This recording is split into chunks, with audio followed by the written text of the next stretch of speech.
அப்படி ஆண்டவருடைய வல்லமையினால் மாற்றப்பட்ட நாமக்கல்லில் இருந்து வந்திருக்கும் அருமை சகோதரர் சக்திவேல் அவர்களுடைய சாட்சியை நாம் இப்பொழுது கேட்போம்.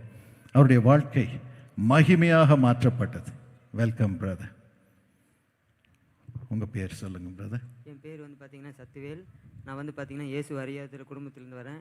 ஈரோடு டிஸ்ட்ரிக்ட் தான் என்னோடய சொந்த ஊருங்க. அப்புறம் பார்த்தீங்கன்னா நான் பார்த்தீங்கன்னா இயேசு அறியாத குடும்பத்தில் இருக்கும்போது பார்த்தீங்கன்னா பலவிதமான பாவ பழக்கங்கள் எனக்குள்ளே பார்த்தீங்கன்னா தண்ணி அடிக்கிறது, அதெல்லாம் பார்த்தீங்கன்னா எனக்குள்ளே அசுத்தாவி இருந்ததுனால ஒரு மென்டல் தனமாக இருக்கும். எதை எடுத்தாலும் கல் எடுத்து எங்கள் அம்மா அப்பாவை எல்லாம் கூட மண்டையை உடைச்சிருக்கிறேங்க.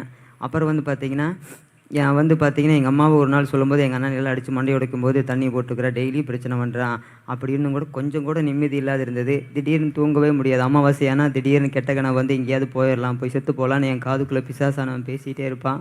அப்புறம் நான் கூட இந்த வாழ்க்கை நரக வாழ்க்கை எத்தனை நாளுக்கு வளர்க்குறேன்னு நினச்சேன். ஒரு நாள் எங்கள் அம்மாவே சொன்னாங்க, இந்த மாதிரி ஒரு குழந்தை பெக்காமல் இருந்தால் கூட பரவாயில்லையே நினச்சி அந்தளவுக்கு மன உளைச்சல் இருந்ததுங்க. ஆனாலும் பார்த்தீங்கன்னா ஒரு நாள் அப்படியே நான் சரி ரயில்வே ட்ராக்லேயே அதை அடித்து சாகலான்னு வரும்போது எங்கள் ஊர் பார்த்தீங்கன்னா கரெக்டாக அந்த மூலப்பற்றையில் அந்த திரும்புகிற மாதிரி இருந்துச்சு. அந்த இடத்துல தான் ஏசு அழைக்கிறார் ஜெபகோர் இருந்துச்சுங்க. அதில் பார்த்தீங்கன்னா ஐயாவோட வாழ்த்துங்கிற ஐயாவோட ஃபோட்டோவும் அதில் கண்ணீரா கவலையா துன்பமானு போட்டிருந்தது. இந்த ஏசுனார் வேறு நம்ம தவறான வார்த்தைகளால் பேசியிருக்கிறோம், பைபிளெல்லாம் கிழிச்சு தூக்கி எறிஞ்சிருக்கிறோம், ஏன்னா இது தெய்வமே இல்லை நம்ம தெய்வம் அப்படின்னு தவறான ஒரு எண்ணத்தில் அந்த பிசாசினை கட்டி வச்சுருந்ததுங்க. அப்புறம் பார்த்தீங்கன்னா சரி இந்த ஏசுனார்கிட்ட மன்னிப்பு கேட்டு ஒரு தடவை ரயில்வே ட்ராக்கில் அடித்து சாகலான்னு நினைக்கும் போது உள்ளே போகும்போது ஒரு அம்மா மேலே கூட்டம் நடக்குதுப்பா மேலே போங்கன்னாங்க. நான் நினச்சி போனேன், ஆண்டவரே இன்றைக்கி வரும்போது கூட நான் பாவம் பண்ணிட்டு தான் வந்திருக்கிறேன், இன்றைக்கி தான் என்னோடய வாழ்க்கையிலேயே நான் கடைசி நாள்னு நினச்சி நான் வந்திருக்கிறேன் அப்படின்னு உள்ளே போய் போனேன். எனக்கு எப்படி ஜெபிக்கிறதுன்னு தெரியாது. அப்போ தான் சொன்னேன், நீங்கள் உண்மையிலே நீங்கள் தெய்வமாக இருந்தீங்கன்னா என்னை தொடுங்க, என் வாழ்க்கையை மாற்றுங்கன்னு சொல்லி அழுதுங்க. அந்த நேரத்தில் பாருங்கள் ஒரு வல்லமை என்னை தொட்டுச்சு. தொட்ட உடனே பார்த்தீங்கன்னா 2.5 மணி நேரம் அப்படியே என்னோடய பாவத்தையெல்லாம் ஆண்டவர் உணர்த்த ஆரம்பித்தார்.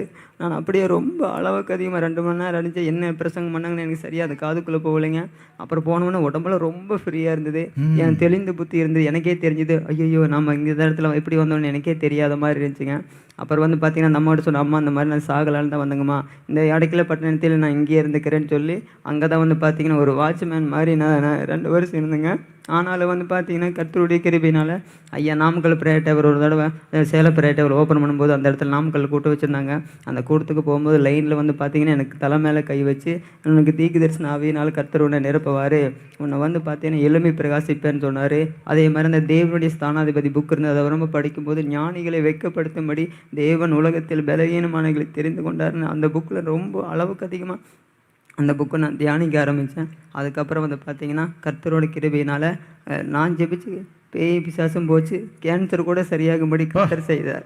எனக்கே அது அளவுக்கு அதிகமாக ஆச்சரியமாக இருந்தது. என்னால் என் கருத்தில் கல் கோட்டுற பாட்டில் மென்டல் மாதிரி இருந்தேனே, இன்றைக்கி என் கருத்தில் கர்த்தர் இந்த மாதிரி காரியத்தை செய்கிறாருன்னு நினச்சி என் உடம்புல உயிர் இருக்கிற வரைக்கும் ஏசப்பாவது வாழ்வேன். அதே மாதிரி இந்த ஏசழைக்கிறார் ஊழியத்தில் என் உடம்புல உயிர் இருக்கிற வரைக்கும் இந்த ஊழியத்தை நான் கண்டிப்பாக நேசிப்பேன். அதே மாதிரி குடும்பமாக நாங்கள் நேசிப்போம். ஏன்னா என் வாழ்க்கை நேரம் கல்லறையில் புல்லு தான் முளைச்சிருக்கு. இன்றைக்கி பார்த்துங்க அழகான குடும்பத்தை கொடுத்துருக்கிறாரு. அதே போல் சமுதாயத்தில் பார்த்தீங்கன்னா நல்லா உயர்வான ஒரு அந்தஸ்து மாதிரி எல்லோரும் எனக்கு கனம் பண்ணுறாங்க. எனக்கே ஆச்சரியம் இருக்குது. ஒரு காலத்தில் ரொம்ப கல்லெடுத்து அப்படியே பாட்டிலோடு சுற்றிட்டு ஒரு கெட்ட பழக்கமாக கெட்ட பசங்களோடு சுற்றிட்டு இருந்தோம். இன்றைக்கி பார்த்தீங்கன்னா உயர்வான ஒரு சில அதிகாரிகள் கூட ஜெபிக்கும்படி கர்த்தர் எனக்கு கிருபை செஞ்சார். அதையெல்லாம் நினச்சி பார்க்கும்போது இந்த ஏசழைக்கிறார்கள் ஊழியத்தில் இந்த அபிஷேகம் எவ்வளோ உண்மையானது, இவங்க மூலமாக கர்த்தர் எவ்வளோ மகத்துவமான காரியத்தை செய்கிறாங்க. இந்த ஏசழைக்கிறார் ஊழியத்துக்கும் ஏசப்பாவுக்கும் கோடி நன்றி. ஆமென். இப்போ தான் உங்களை முதன்முறையாக அதன் பிறகு சந்திக்கிறேன். அப்போது உங்களை நான் மற்றவர்களுக்காக ஜெபம் பண்ணும்போது உங்களுக்காகவும் ஜெபம் பண்ணி இருந்திருக்கிறேன். ஆமாங்க ஐயா. ஆனால் என்ன ஆச்சரியமா ஆண்டவர் அந்த ஜெபகோபுரத்துக்கு உங்களை அழைச்சிட்டு வந்திருக்காருல்ல. ஆமாங்க ஐயா. இயேசு அழைக்கிறார். ஆமென். அந்த ஜெபகோபுரம் மட்டும் இல்லைன்னா நேரம் நான் மரித்து போயிருப்பேன். அந்த உயிரோடு இருக்கிறேன்னு அதுக்கு காரணம் அந்த ஜெபகோபுரம், அந்த அடைக்கல பட்டணம் மட்டும்தான். இயேசுனா யாருன்னு தெரியாது, ஜெபகோபுரம்னா என்னன்னு தெரியாது. ஆனா இயேசு உங்களை இழுத்து சந்தித்து மறுரூபப்படுத்தி அவருடைய பிள்ளையாக மாற்றி இன்று அவருடைய ஊழியனாக உங்களை மாற்றி அற்புதங்களை செய்து உங்களை கனம் பண்ணி கொண்டு இருக்கிறார். எவ்வளவு பெரிய ஆண்டவர் பாருங்கள். இதுதான் ஆண்டவர் நம்மை அவருடைய பிள்ளையாக மாற்றும் பொழுது செய்யும் காரியம். உங்களுக்கும் அப்படி செய்வார். தைரியமாக இருங்கள். ஞானிகளை வெட்கப்படுத்தும்படியாக ஆண்டவர் பைத்தியமானவர்களை தெரிந்து கொள்கிறார். பிரதர் சொன்னார், பாவத்தின் நிமித்தம் ஒரு பைத்தியம் போல இருந்தேன் என்று. ஆனால் இன்று ஆண்டவர் ஞானத்தை கொடுத்து, ஆவியின் வரங்களை கொடுத்து, ஞானத்தின் ஆவியை கொடுத்து ஆண்டவர் உயர் தலத்தில் இருப்பவர்களுக்கும் ஆசீர்வாதமாக வைத்திருக்கிறார். இன்னும் உயர்த்துவார், இன்னும் உயர்த்துவார். அவர் பாருங்க, ஆண்டவர் அவரை ரட்சித்த பிறகு 2 வருஷம் அங்கேயே இருக்கும்படியாக செய்தார். இதான் நீங்களா? என்ன ஆச்சரியம்! அந்த படத்தை எடுத்துட்டாங்க பாருங்க.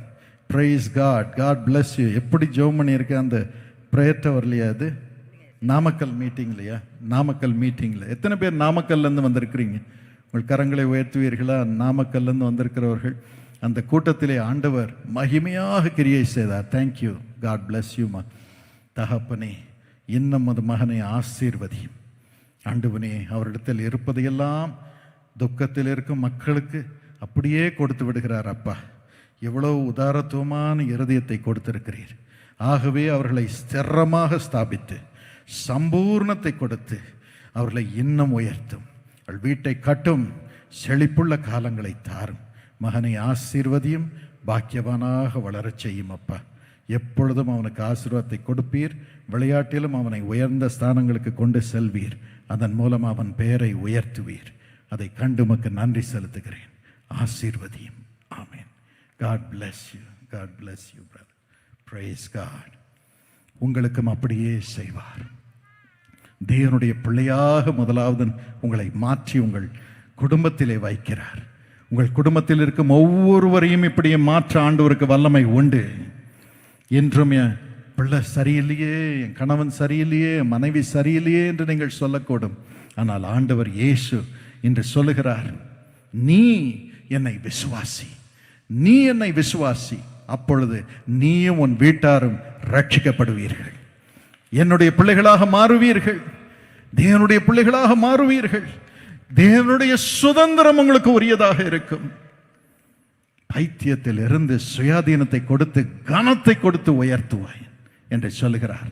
அந்த கிருபை இப்பொழுது இறங்கி கொண்டிருக்கிறது. தைரியமாக இருங்கள். 2வதாக சங்கீதம் 68:6 வேதம் கூறுகிறது, தனிமையானவர்களுக்கு தேவன்